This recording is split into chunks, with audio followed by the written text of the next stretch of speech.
Сайн байцгаана уу? LXP-ийн сгүүлцгийн минь веб сургалтын менежер өөрөө ирэхээр нэвтрэнэ. Шилжин авсан сурагчийг дахин системээр бүртгэхдээ шинээр бүртгэл үүсгэхгүйгээр бүртгэл сэргийн хүлээлтийг ашиглана. Мөн бүртгэл сэргээснээр шилжин авах хүртэл системээр бүртгэгдэж байсан сурчийн мэдээллийг харах боломжтой болно. Бүртгэл сэргээхдээ шилжилт хөдөлгөөн үндсэндсний шилжин явах эцсийг сонгоно.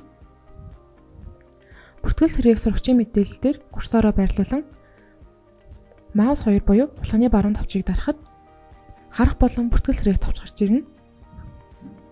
Бүртгэл сэргээх тавчийг дарахад бүртгэл сэргээх төлөвч нэгдэнэ.